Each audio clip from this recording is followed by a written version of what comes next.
In the darkness between the stars, something ancient and insatiable awakens. Fortress worlds that stood for 10,000 years fall silent in mere days. This is the story of Garrison Prime and the nightmare that consumed it entirely. Garrison Prime was not simply a world. It was a declaration of defiance carved into the bedrock of reality itself. For 7 millennia, this fortress planet had stood as an impregnable bastion on the eastern fringe of imperial space, a monument to humanity's refusal to yield even 1 inch of territory to the Xenos horrors that lurked beyond the Astronomican's light. Its continents were not continents at all, but vast interconnected fortress complexes that stretched from pole to pole, each one capable of housing billions of soldiers and producing enough munitions to wage war across entire sectors. The planet's crust had been reinforced with adamantium plates 300 meters thick. Its mantle contained forge temples that burned with the heat of dying stars. Its very atmosphere was weaponized, seeded with defensive satellites and orbital batteries that could obliterate battle fleets before they breached the outer system. The defenders of Garrison Prime numbered in the hundreds of billions.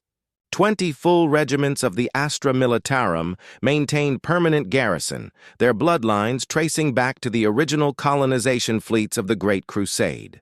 The Cadian 403rd, survivors of their world's destruction, had made Garrison Prime their adopted home, bringing with them the legendary discipline and tactical acumen that had made Cadia the gold standard of imperial military might. The Kadashan brought jungle warfare expertise to the planet's equatorial defense zones, their scouts patrolling the few remaining wilderness reserves that had been deliberately maintained as training grounds. The Krieg 88th Siege Regiment occupied the subterranean fortress networks, their gas-masked legions perfectly suited to the claustrophobic warfare of tunnel fighting. These were merely the most notable formations. Dozens of other regiments, each with their own proud histories and specializations, formed an interlocking defense grid that military strategists across the segmentum obscurus studied and admired. But the Guard were only the beginning. 3 companies of Space Marines maintained a permanent presence on Garrison Prime. The Ultramarines, 4th Company, occupied the northern fortress complex, their Primarch's tactical genius manifest in every defensive position and firing lane. The Blood Angels maintained a monastery fortress on the southern continent, their warriors eternally vigilant against both external threats and the red thirst that haunted their gene line. Most significantly, the Black Templars had established one of their crusading chapters here, their marshal declaring Garrison Prime a holy site worthy of eternal defense. These were the Emperor's Angels of Death, transhuman warriors who had waged war for centuries and whose mere presence elevated morale across entire war zones. The planet's orbital defenses were equally formidable. 16 orbital fortresses, each one a mobile weapons platform the size of a hive city, maintained geosynchronous positions above key strategic points. Their lance batteries could punch holes through armored hulls from 300,000 kilometers. Their Nova cannons could crack continents. Their void shields generated protective bubbles that could withstand sustained bombardment from entire fleets. Below them, a network of defensive satellites created overlapping fields of fire that nothing larger than a fighter craft could penetrate without triggering immediate annihilation. The void around Garrison Prime was not empty space but a kill zone so thoroughly saturated with firepower that it had earned the nickname. The death halo among Navy officers, the world's planetary defense force represented another layer of protection. A standing army of 20 billion soldiers who lived their entire lives training for one purpose, to hold Garrison Prime against any conceivable threat. These were not conscripts or militia, but professional soldiers whose families had served in the PDF for generations. Their equipment rivaled that of many frontline Guard regiments. Their training programs were observed by Munitorum officials and often adopted as templates for other worlds. Their fortifications had been refined over millennia, incorporating lessons learned from every major siege in imperial history. Cunningham's Redoubt, a fortress complex on the western continent, had never fallen in its 4,000-year history, withstanding assaults by Orquois, Chaos Renegades, and Dark Eldar raiding parties without its outer walls being breached. The citizens of Garrison Prime, Even the civilians lived under a military regime where every individual from age 7 onward received combat training. The manufactorums produced lasguns instead of consumer goods. The skolums taught tactics alongside mathematics. The hab blocks were designed with firing positions and fallback routes built into their architecture. This was a society that had been shaped by warfare so completely that peace was not merely a distant memory, but an alien concept that no living citizen could truly comprehend. They knew only duty, discipline, and the eternal struggle against the darkness. Lord General Konstantin Vorza commanded this martial paradise from the Celestial Bastion, a command complex so vast it possessed its own weather system. His strategic councils included not only military commanders but tech priests, astropaths, and inquisitorial representatives. His battle plans were disseminated through data networks that spanned the planet's entire defensive grid. His authority was absolute, second only to the God Emperor himself within Garrison Prime's sphere of influence. Vorza had defended 17 worlds before being appointed to Garrison Prime, his tactical genius recognized by the Segmentum Command as deserving of this most prestigious posting. He had studied every major defensive siege in the Imperium's 10,000-year history. He had trained under the legendary Marshal Helbrecht of the Black Templars. He had been personally decorated by a Lord Commander of the Imperial Guard for his actions during the Gothic War. Yet for all this martial might, for all the preparation and planning and prayer, Garrison Prime remained fundamentally vulnerable in one critical way. It existed in a universe where logic and reason were fragile things, where the laws of nature bent before forces that defied comprehension. It existed in a galaxy where horrors beyond imagination waited in the cold void between stars, their hunger so vast that entire civilizations were merely morsels to be consumed. The defenders of Garrison Prime had prepared for invasion by orcs, for chaos incursions, for treachery from within and assault from without. They had war-gamed every scenario their strategists could conceive. But the strategists were human, and human imagination, even augmented by centuries of recorded history, had limits. The first sign that something was wrong came not from the sensor networks or patrol fleets, but from the astropaths. Choirmaster Valenka, a psyker who had served Garrison Prime for 80 years, began experiencing visions during her evening meditations.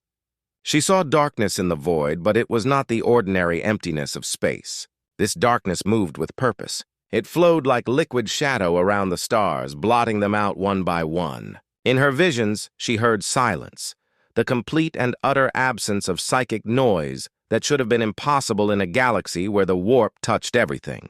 She tried to warn her superiors, but astropaths were notorious for cryptic pronouncements that meant everything and nothing. Her reports were filed and largely ignored. The patrol fleets were next to notice the anomaly. The Sword of Vengeance, a lunar-class cruiser on routine patrol of the outer system, reported a strange sensor reading approximately 3 weeks out from Garrison Prime. Captain Helios described it as a distortion in local space, as if reality itself was being pressed down by enormous weight. His astrogation servitors calculated gravitational anomalies that should have been impossible without a massive celestial body, but Auspec's returns showed only empty void. When questioned, Captain Helios admitted the readings made no logical sense. Lord General Vorza ordered a reconnaissance squadron to investigate. 6 frigates equipped with the most advanced sensor arrays available to the Imperial Navy. The squadron never returned. Their last transmission, fragmented and distorted, spoke of shadows moving in the deep dark, of billions of signatures appearing on their sensors simultaneously, of something vast and alive closing around them like a fist. Then silence. Absolute total silence. Not the crackle of destroyed Vox units or the electromagnetic wash of catastrophic explosions, but the complete absence of any signal whatsoever, as if the ships had simply ceased to exist in any meaningful sense. Lord General Vorza immediately elevated Garrison Prime to alert status Crimson. Every defensive position manned to full capacity, every void shield raised to maximum power, every weapon system brought online and target locks initialized. The Guard regiments moved into their designated defensive positions with the practiced efficiency of countless drills.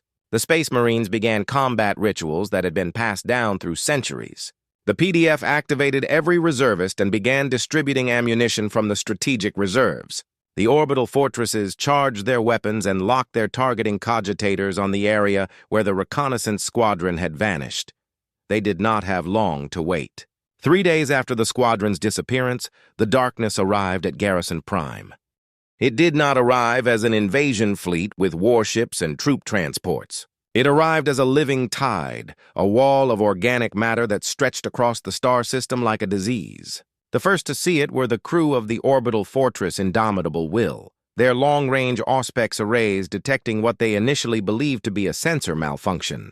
The readings showed not ships, but organisms, billions upon billions of them, forming a cloud so dense it registered as solid matter. Within that cloud, larger signatures moved, things the size of battleships but alive, pulsing with bioelectric energy that made the sensor returns fluctuate wildly. The fortress commander, Admiral Christos, a veteran of 40 years' service who had faced chaos fleets and orc armadas, looked at the readings and felt something he had not experienced in decades: primal fear. The Hive fleet entered the outer system like a plague wind. The first wave consisted of millions of smaller organisms, void-adapted creatures that the Imperium's xenobiologists would later classify as Tyranid drones. Each one was the size of a fighter craft, their carapaces designed to withstand the absolute zero of deep space and the radiation storms of the stellar void. They moved with terrifying coordination, adjusting their trajectories in perfect unison as if controlled by a single vast intelligence. The orbital defenses opened fire immediately, lance batteries and macro cannons pouring fury into the approaching swarm. Ships died by the thousands, their bodies bursting in silent explosions that lit up the void. But for every organism destroyed, 10 more pressed forward. The gaps in their formation closed instantly, the swarm flowing around the defensive fire like water around stones. Behind the drone swarms came the true horror. Bioships, living vessels of such immense size that even the largest Imperial battleships seemed insignificant by comparison. These creatures defied every principle of naval architecture and void combat doctrine.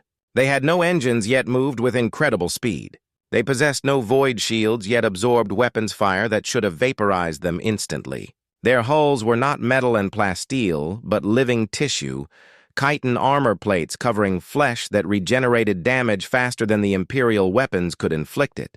They bristled with weapons that were not weapons in any conventional sense, but organisms. Living cannons that spat acid and bone fragments and electromagnetic pulses that shut down machinery and boiled flesh inside armor. The largest bioship, a monstrosity that dwarfed even the orbital fortresses, moved through the defensive perimeter with contemptuous ease. Lance batteries that could crack asteroids left only superficial burns on its carapace. Nova cannon shells, weapons capable of destroying cities, burrowed into its flesh and detonated, blowing house-sized craters in its flanks, yet the creature barely slowed. Living tissue rushed to fill the wounds, new chitin plates forming over the exposed meat within minutes. This was the Hive ship, the nucleus of the Tyranid swarm. The living embodiment of an intelligence so vast and alien that human minds could barely comprehend its existence. From this monstrosity, a new wave emerged. These were not drones, but warriors, genetically engineered killing machines that made the galaxy's apex predators look weak by comparison. They rode to the planet's surface inside living pods, organic dropships that punched through Garrison Prime's atmospheric defenses with the inevitability of meteorites. The anti-air batteries shot down thousands, but hundreds of thousands more made it through. The pods crashed into fortresses and cities and wilderness reserves, bursting open to disgorge horrors. The Tyranid warriors stood twice the height of a man, their bodies encased in carapace armor that turned aside lasgun fire as if it were raindrops. They moved with terrifying speed despite their bulk, 4 legs carrying them across any terrain with the sure-footedness of natural predators.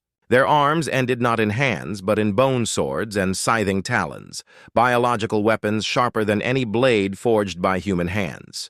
Their heads were nightmares, eyeless skulls filled with sensing organs that could detect prey through walls and across kilometers. They carried biological weapons that spat beetles programmed to burrow through armor and devour flesh, that launched bone spikes capable of punching through tank armor, that projected toxic gas clouds that melted anything organic they touched. But the warriors were merely the vanguard. Behind them came the true swarm, the Hormagaunts and Termagants and Genestealers, the living tide of claws and teeth and biological fury that had consumed 100 worlds before reaching Garrison Prime. They numbered in the billions, perhaps trillions, an army so vast that attempting to count them was meaningless. They emerged from the landing pods like insects from a disturbed nest, screeching and chittering and broadcasting psychic static that made astropaths scream and normal humans feel crushing dread in the pits of their stomachs. The first engagement occurred at Firebase Irontide, a defensive position on the northern continent manned by elements of the Cadian 403rd. The Tyranids came as a wave of living flesh, Hormagaunts running at speeds that seemed impossible for creatures their size. The Cadians opened fire at maximum range, their lasguns spitting crimson death in disciplined volleys. The front ranks of the swarm disintegrated, organisms falling by the hundreds. But the Tyranids showed no fear, no hesitation, no survival instinct that would cause them to seek cover or break off the assault. They simply came on, climbing over the corpses of their fallen kin, using the dead as shields and ramps and stepping stones. The Cadian line held for 17 minutes before the Tyranids reached the trenches. What followed was not battle, but slaughter. The Hormagaunts tore through the Cadian positions with their scything talons, moving faster than most soldiers could track. They leaped 10 meters in a single bound, sailing over fortifications to land among the defenders and begin killing with mechanical efficiency. Their claws cut through flak armor like paper. Their jaws clamped onto helmeted heads and crushed them like eggs. Behind them came the Termagants, smaller but no less deadly, their flesh borers firing volleys of flesh-eating beetles that burrowed into any exposed skin and consumed their victims from the inside out. The Cadians fought with the legendary discipline their world was famous for, but discipline meant nothing against this enemy. You could not intimidate a Tyranid. You could not break its morale. You could only kill it or be killed, and there were always more. Firebase Irontide fell in 23 minutes. Of the 5,000 Cadians who had manned the position, fewer than 100 managed to retreat to secondary defensive lines. The firebase itself was immediately consumed, the Tyranids using their acid to break down everything from the bunkers to the bodies of the dead. Nothing was wasted. Everything was biomass, raw material to be reabsorbed into the hive fleet's endless hunger. Across the planet, similar scenes played out simultaneously. The Catachan positions in the equatorial zones found themselves fighting in terrain that should have given them every advantage, but the Tyranids adapted faster than any human force could. They learned the jungle's tricks within hours, using the dense foliage as cover, coordinating ambushes with a sophistication that should have taken years of experience. When the Catachans tried to use their famous stealth tactics, they discovered the Tyranids had organisms that could detect body heat through meters of solid vegetation, that could taste human scent molecules in the air from kilometers away, that could hear heartbeats over the ambient noise of the jungle. The Krieg positions in the subterranean fortress networks faced perhaps the worst horror. The Tyranids deployed raveners, burrowing organisms that moved through solid rock as easily as fish through water. They erupted from tunnel walls and ceilings without warning, their 4 claws slashing in all directions, their circular maws lined with concentric rings of teeth. The gas masks that protected the Krieg from chemical weapons made no difference to an enemy that attacked with physical violence alone. The tight confines of the tunnels, which should have been a defensive advantage, became death traps where soldiers could not maneuver and where the bodies of the dead piled so high they blocked retreat. Roots. Lord General Vorza watched the unfolding. Catastrophe from the Celestial Bastion's command center, surrounded by 100 cogitators displaying tactical data from every defensive zone. His staff officers shouted reports that blurred together into a cacophony of disaster. Northern continent under assault. Southern Fortress Complex breached in 17 locations. Orbital Fortress Eternal Vigilance reporting borders biology unknown. Eastern Defense Grid requesting immediate reinforcement. Western Continent going dark, all Vox contact lost. Every report brought worse news. Every update showed defensive positions falling faster than new ones could be established. The Space Marines responded with characteristic fury. The Ultramarines' 4th Company launched a counterattack against a concentration of Tyranid warriors, their tactical genius and superior equipment allowing them to identify and exploit weaknesses in the swarm's formation. They killed hundreds, thousands, their bolters firing mass reactive shells that exploded inside Tyranid bodies, their chainswords chewing through chitin armor, their flamers incinerating entire clusters of smaller organisms. For a brief, glorious moment, it seemed they might actually turn the tide in their sector. Then the Carnifexes arrived. On the 4th day of the invasion, Lord General Vorza made the decision that would haunt him for whatever remained of his life. He ordered the activation of Protocol Omega, a defensive measure so extreme it had never been used in Garrison Prime's 7,000-year history. The planet's equatorial region, a band roughly 1,000 kilometers wide that circled the entire world, would be saturated with plasma warheads from the orbital batteries. Everything in that zone would die, Imperial and Xenos alike. The millions of PDF troops still fighting in that region. The countless civilians sheltering in fortified HAB blocks. The guard regiments that had retreated into defensive positions they still believed could be held. All of them would be incinerated to deny the Tyranids the biomass they represented. The order went out encrypted through channels that only the most senior officers could access. There were protests, of course, commanders pleading for evacuation time, priests demanding to know how such an act could be reconciled with the Emperor's love for humanity, junior officers simply refusing to believe the order was genuine, convinced it must be some Xenos trick or communications error. But Vorza's authority was absolute, and the Navy officers manning the orbital platforms had been selected specifically for their ability to follow orders regardless of personal feelings. The targeting solutions were calculated, the weapons charged. The countdown began. In the minutes before the bombardment commenced, Vox channels across the doomed zone filled with final messages. Soldiers recording goodbyes to families they knew they would never see again. Officers providing final status reports, their voices professional even as they described their own imminent deaths. Civilians praying, their words a desperate cacophony of faith and fear. And through it all, the sound of the Tyranids kept coming. The skittering of claws and the screeching of alien throats and the wet tearing sounds of biomass being consumed. The bombardment began at 400 hours, Garrison Prime Standard Time. The orbital batteries fired in perfect synchronization, lances of superheated plasma streaking down through the atmosphere. They struck the surface with the force of small nuclear weapons, each impact creating a mushroom cloud that rose tens of kilometers into the sky. The plasma spread across the surface like liquid fire, igniting everything combustible, flash vaporizing water, melting metal and stone. The temperature in the impact zones exceeded that of a small star. Nothing organic could survive, no matter how advanced or well-armored. For a few hours, it seemed Protocol Omega had worked. Augur returns from the devastated zone showed no life signs. The wall of plasma had created a barrier of absolute death between the northern and southern defensive zones, buying time for the remaining forces to consolidate and prepare new defensive positions. The cost had been horrific, but wars were won through hard choices and terrible mathematics. Lord General Vorza allowed himself a moment of grim satisfaction, believing he had purchased survival with the coin of martyrdom. He was wrong. The Tyranids simply went around the plasma barrier, or rather under it. The Raveners and other burrowing organisms tunneled beneath the sterilized zone, emerging in areas that had been considered secure. They brought with them something new, organisms that the Imperial forces had not yet encountered. Lictors, perfect assassins designed for infiltration and terror tactics. These creatures were masters of stealth, their chameleonic skin allowing them to blend into any environment. They possessed a psychic ability to cloud minds, making humans forget they had even seen the creature moments after it passed from view.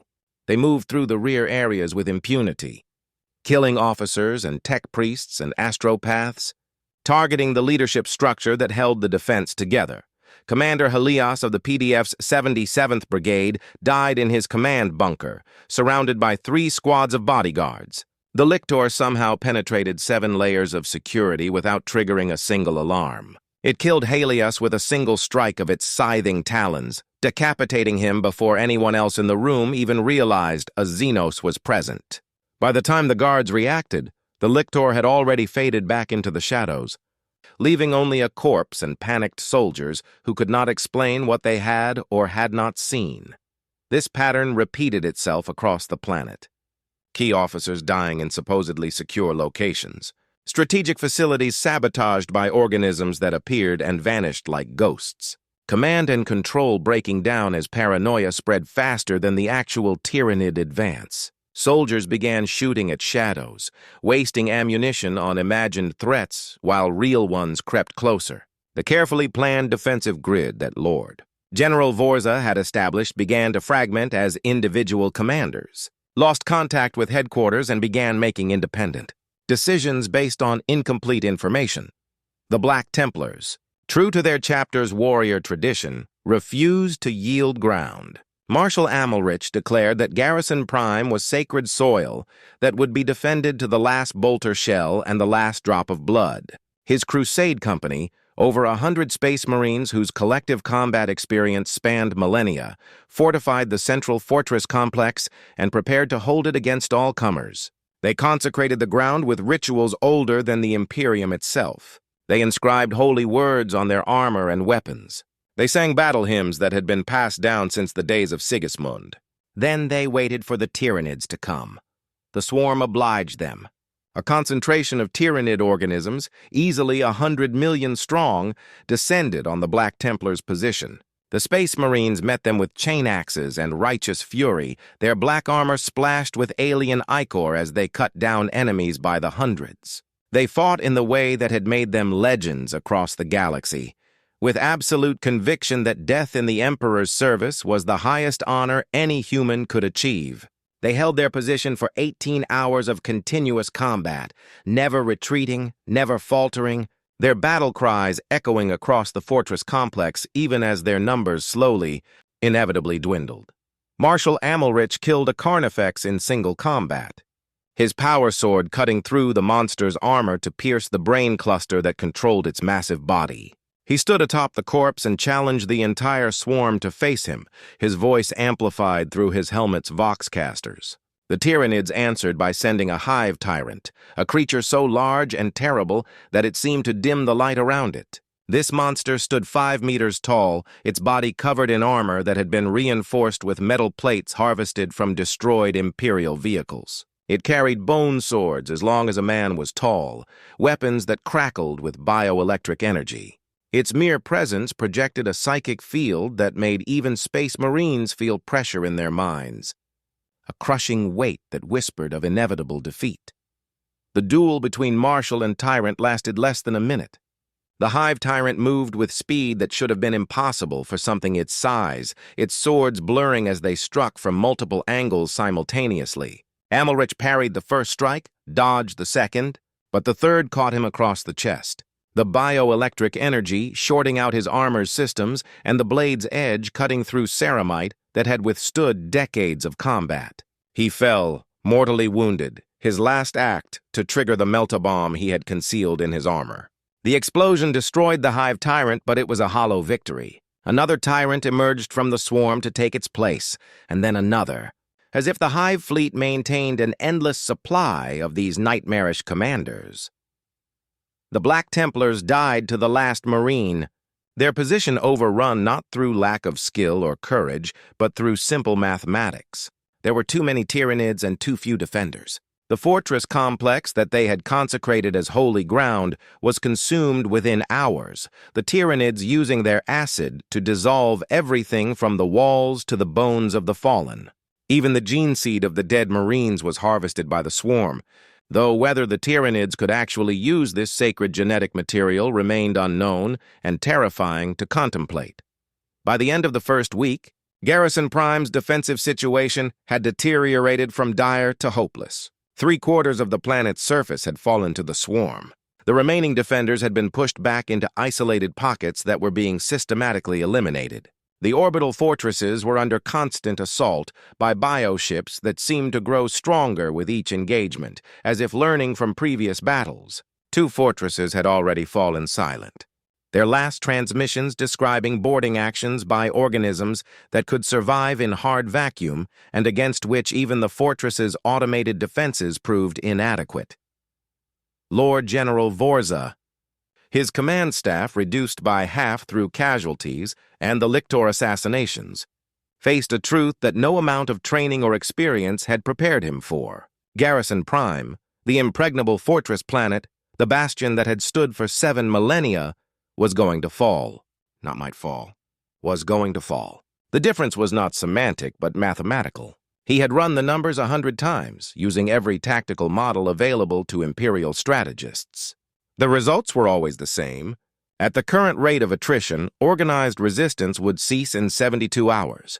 The last Imperial strongholds would fall within a week. The planet would be completely consumed within a month. He composed a message to... The fall of the Celestial Bastion marked the end of coordinated resistance, but not the end of fighting. Across Garrison Prime, pockets of Imperial forces continued to battle against the swarm, their fights isolated and desperate, but no less fierce for being futile. In the ruins of Hive Tertius, 2,000 guardsmen from the Cadian 403rd held the upper levels against a tide of Hormagaunts, their ammunition running low but their discipline still perfect. They fired in controlled bursts, each shot counted and made to matter, falling back through prepared positions while calling out bearings and targeting data to their comrades. When their ammunition finally ran out, they fixed bayonets and prepared to sell their lives as expensively as possible. In the subterranean warrens beneath the northern continent, elements of the Krieg 88th continued their underground war against the Raveners. These Kriegers had been born in tunnels, raised in enclosed spaces where the sky was a distant myth. The darkness did not frighten them. The tight confines did not constrain them. They fought with shovel and knife when ammunition was exhausted, using mining charges to collapse tunnels on pursuing Xenos, trading their lives for time and space in a currency that only they truly understood. 3 squads, 40 soldiers total, held a critical junction for 19 hours against thousands of burrowing organisms. When the position finally fell, the Raveners found only corpses and a tunnel system so thoroughly booby-trapped that it collapsed, crushing hundreds of Tyranids in the avalanche. The Space Marines, those who still survived, fought with the superhuman determination that justified their legendary status. Brother Captain Ventress and 17 Ultramarines held a manufactorum complex that had been converted into an emergency aid station, sheltering 10,000 wounded soldiers and civilians. The Tyranids came in waves, each one larger than the last, testing different approaches and organisms against the Ultramarines' defensive positions. Ventress organized his brothers with the tactical precision that was his chapter's birthright, positioning heavy weapons to create overlapping fields of fire, using the manufactorum's machinery as improvised fortifications, setting demolition charges that could be triggered to collapse entire sections of the building if the Xenos broke through. They held for 31 hours. In that time, they killed an estimated 50,000 Tyranid organisms. They repelled 17 major assaults.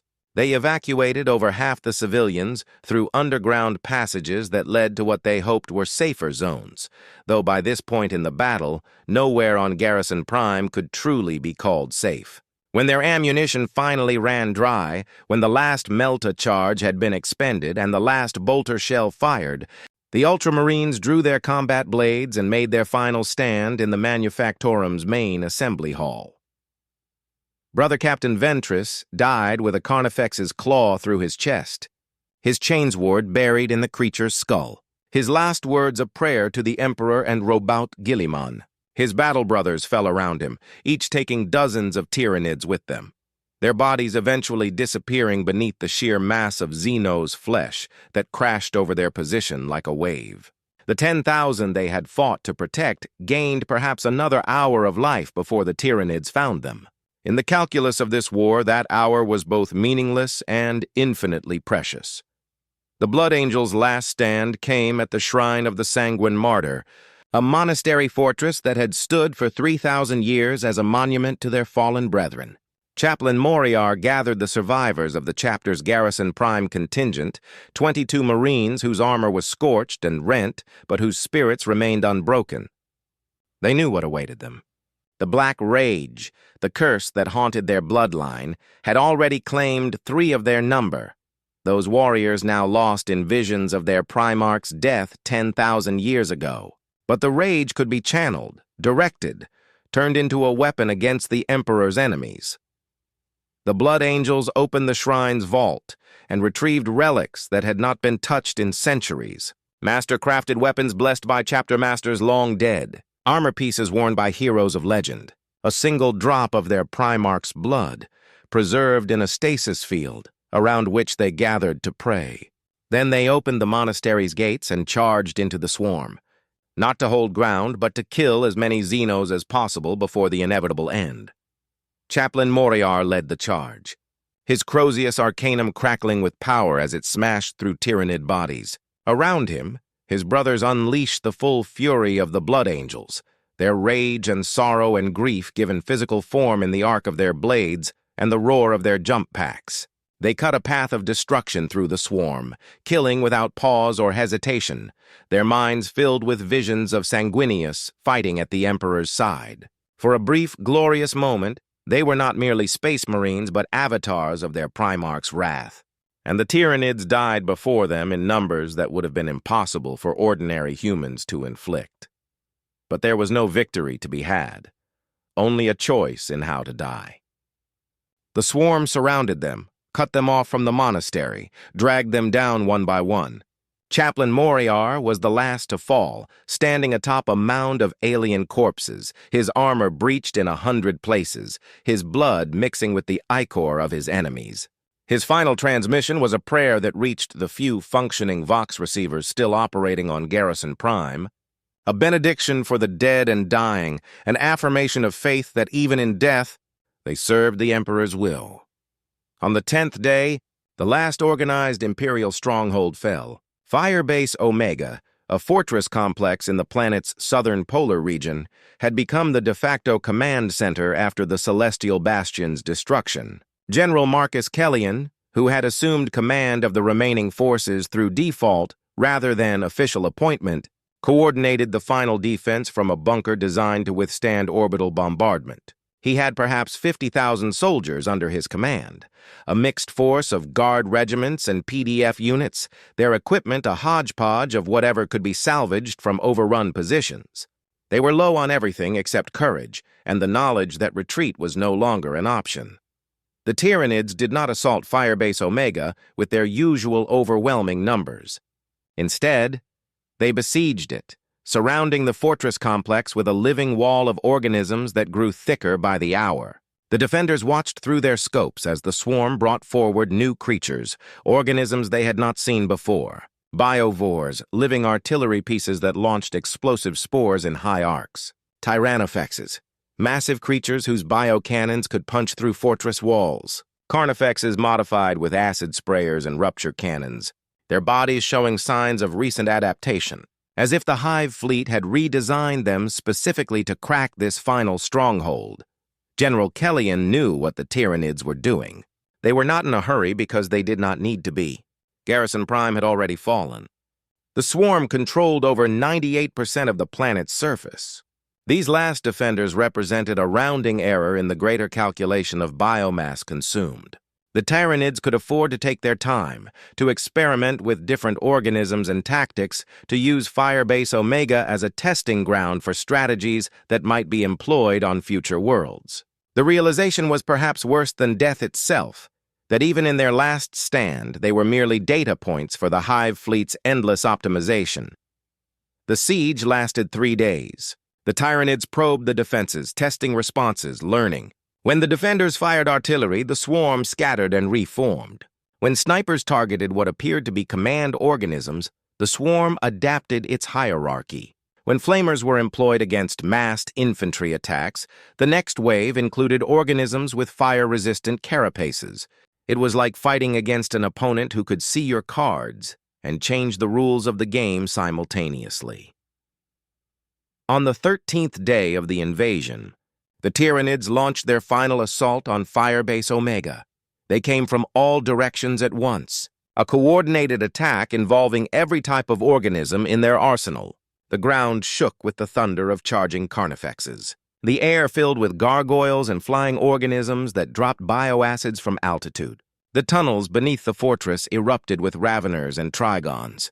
And through it all came the endless tide of hormagaunts and termagants, the basic organisms whose sheer numbers had overwhelmed better defended positions than this. The defenders fought with everything they had left. The artillery batteries fired until their barrels melted. The infantry held their positions until they ran out of ammunition, then continued fighting with knives and entrenching tools and bare hands. General Kellyan broadcast his final orders on all frequencies, knowing they would reach few, if any, living Imperial forces, but needing to say them anyway. He thanked his soldiers for their service.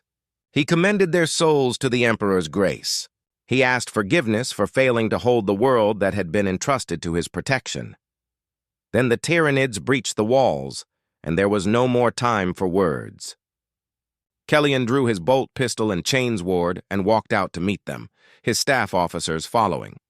They died in the fortress's courtyard, surrounded by aliens, their bodies eventually lost in the ocean of chitin and claws that washed over the position. Firebase Omega fell silent at 1347 hours. The end came not with violence, but with patience. The Tyranids did not assault the underground facility. They simply waited above it, knowing with the certainty of a predator that prey cannot hide forever. The survivors' supplies began to run low. The air recyclers started to fail, degraded by spores that had somehow infiltrated through microscopic cracks in the facility's seals. The water became contaminated with microscopic organisms that made people ill. One by one, the survivors weakened, their bodies failing, even without direct attack from the Xenos. On the 32nd day after Garrison Prime's fall, the facility's commander, Colonel Yuri Vensk of the PDF, made a decision. They would not wait to be starved out or suffocate. They would die as soldiers, with weapons in hand and defiance on their lips. He gathered the survivors, now fewer than 100, many too weak to stand without assistance. He told them that the Emperor watched over the faithful even in death, that their sacrifice would be remembered, that the Imperium would avenge them. He did not believe any of it, but he said the words because they needed to be said, because giving up hope meant giving up humanity, and that was one thing the Tyranids could never take. They opened the facility's blast doors and emerged into a world that no longer resembled the planet they had known. The surface had been stripped down to bedrock in many places. What vegetation remained was alien and grotesque, fungal growths and fleshy masses that pulsed with obscene life. The sky was a roiling mass of purple clouds that occasionally rained caustic fluids. The air temperature had risen to levels that would kill an unprotected human within hours. And everywhere were the Tyranids. The swarm did not immediately attack. The organisms simply watched as the humans emerged, as if curious about these final morsels of resistance. Colonel Vensk raised his lasgun and fired, the beam striking a Tyranid warrior and leaving a scorched mark on its carapace. The gesture was meaningless, but it was human, and that mattered. His soldiers followed his example, firing their remaining ammunition into the swarm, achieving nothing except the assertion of will against inevitable doom. The Tyranids came forward then, not in a rush but in a steady tide, taking their time because they had all the time in the galaxy. The humans fought to the last, their bodies eventually disappearing beneath the mass of Xenos that consumed them. Colonel Vensk's final thought, in the second before claws tore through his skull, was a prayer that someone, somewhere, would receive their warnings and use them to save other worlds from this fate. Above Garrison Prime, the orbital fortresses made their own last stands. The indomitable Will, which had been the first to detect the Hive fleet's arrival, was the last fortress to fall. Admiral Christos had kept his crew fighting for over a month, using every trick and tactic developed over 40 years of void combat. He rationed power to extend shield duration. He prioritized targets to maximize damage per shot. He organized damage control teams that performed miracles of repair under impossible conditions. But ultimately none of it mattered. The bioships were patient and numerous and unkillable in any meaningful sense. When the fortress's void shields finally collapsed under sustained bombardment, the bioships moved in for boarding actions. Organisms designed to survive hard vacuum attached themselves to the fortress's hull and began cutting through.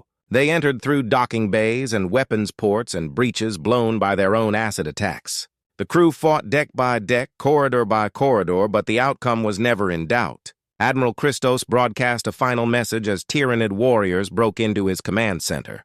He stated for the record that the indomitable will had fulfilled its duty to the Emperor, that it had died fighting as all Imperial vessels should, and that the world it had failed to protect would be avenged. Then the transmission cut off in a burst of static and screaming. By the end of the second month, Garrison Prime had been completely consumed. The planet that had once been a fortress world was now a barren rock, stripped of everything that made it habitable. The oceans had been drained. The atmosphere had been partially processed and removed. The biomass of billions of humans, countless trillions of smaller organisms, and all the accumulated organic matter of a living world had been harvested and transported to the Hive Fleet's bioships. Even the bodies of the dead Tyranids had been reclaimed and reprocessed, the Hive Fleet wasting nothing in its endless hunger. The bioships, now gorged with biomass, began to leave orbit. They moved slowly at first, their enormous masses requiring time to build momentum, but soon they were accelerating toward the edge of the system. Long-range augurs from neighboring Imperial worlds watched them go, tracking the Hive Fleet as it departed Garrison Prime and headed deeper into Imperial space. The operators of those augurs felt relief at first, grateful that the nightmare was moving away from their worlds. Then they realized the terrible truth. The Hive Fleet was not retreating. It was moving on to its next target, stronger than before. Its numbers increased by the biomass it had harvested, carrying within its living vessels the genetic information and biological matter to spawn countless new organisms. Garrison Prime itself was left as a monument to futility. The Administratum would eventually classify it as a dead world. Its designation changed in Imperial records from Fortress World, primary classification, to Barren World, quarantine status. No attempt would be made to reclaim or recolonize it. There was nothing left to reclaim. The planet was effectively dead, stripped so thoroughly that even basic microbial life had been eradicated. It would orbit its star for millions of years, a silent testament to the day the Imperium learned that some enemies could not be defeated through courage or sacrifice or faith alone. But the story did not end with Garrison Prime's consumption. 3 months after the planet's fall, a Navy patrol intercepted a distress beacon at the edge of the system. It was broadcasting the automated message that all Imperial ships transmitted when critically damaged, a simple repeating signal that contained ship identification and coordinates. The patrol investigated and found an Aquila-class lander drifting in the void, its engines dead and its hull breached in several places. Life support was barely functional. Inside, they found 17 survivors. 16 were civilians who had somehow managed to escape the planet during the initial invasion, stealing a lander from a military depot and fleeing into space. They had drifted for months, their supplies running out, their hope fading, convinced they would die in the cold darkness. But the 17th survivor was different. She was Choir Master Valenka, the astropath who had first sensed the Hive Fleet's approach. She had survived through a combination of luck and psychic ability, her powers allowing her to enter a trance state that reduced her body's need for food and water to almost nothing. When the Navy brought her out of her trance, when she finally spoke after being silent for months, her words chilled everyone who heard them. She had experienced visions during her time adrift, visions granted by the Emperor or perhaps by her psychic sensitivity to the warp. She had seen the Hive Fleet's true nature, or at least a glimpse of it. The swarm that had consumed Garrison Prime was not unique. It was one tendril of a vastly larger organism, something so huge that it existed across light years, its consciousness distributed among countless bioships and organisms. And it was hungry with a hunger that could never be satisfied because it was not mere physical appetite but something deeper, a fundamental drive to consume and convert all biological matter in the galaxy. She had seen other worlds falling to other tendrils of the same hive fleet. She had seen planets consumed in days or weeks, their populations harvested, their biospheres stripped, their very existence erased as thoroughly as Garrison Prime's had been.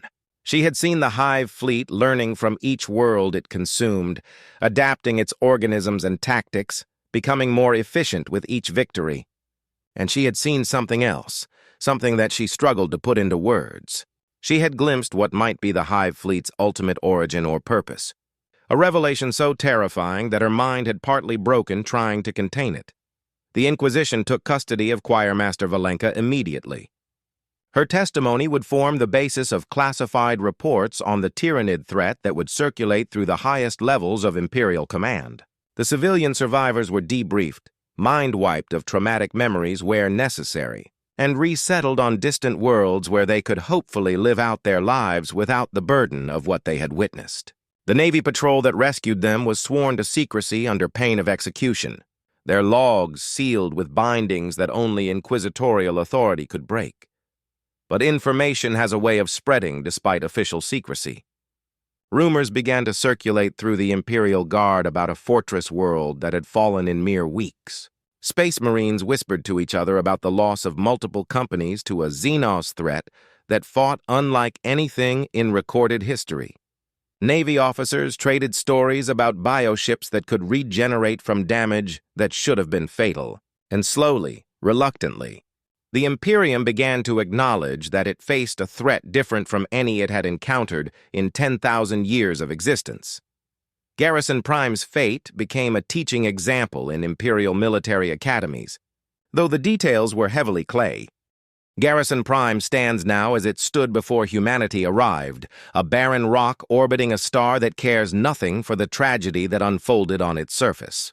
The fortresses have been consumed, the cities have been erased. The bones of billions rest nowhere because they have been digested and repurposed into the Hive Fleet's endless war machine.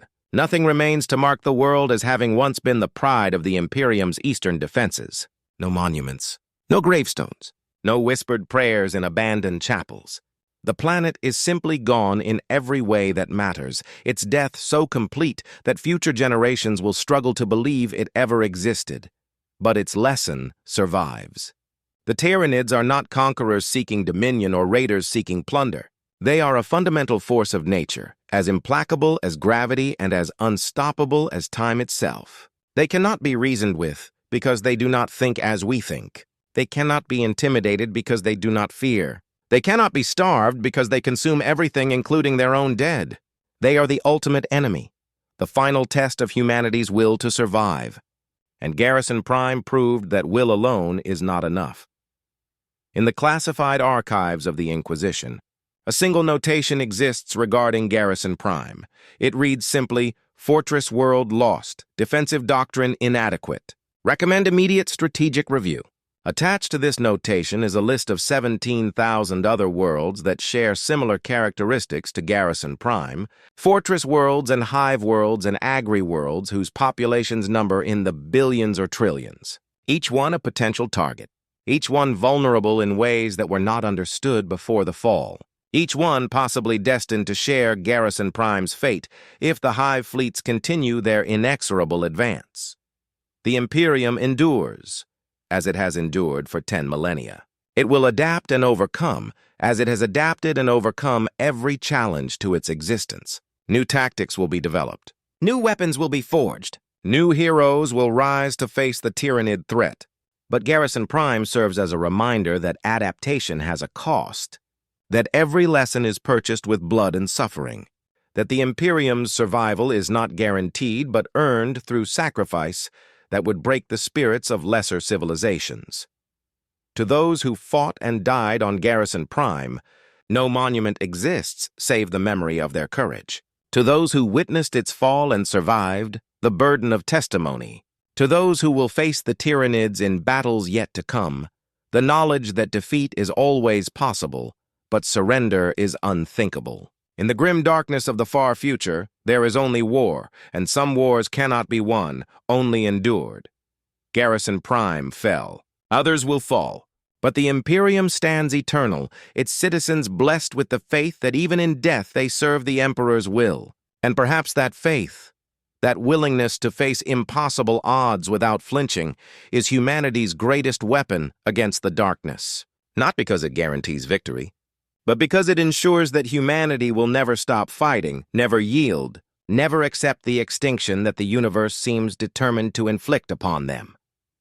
The sky above Garrison Prime is empty now, its atmosphere stripped away, its surface exposed to the radiation of space.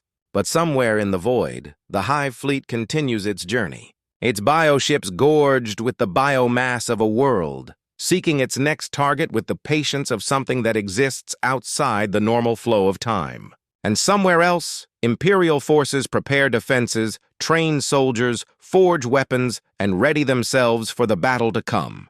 The war continues, the Imperium endures, and Garrison Prime remains, silent and dead, a warning written in the language of annihilation for those wise enough to heed it. This is the terrifying fate that befell a fortress planet, consumed by Tyranids in the grim darkness of the 41st millennium. May the Emperor protect us all from sharing its destiny.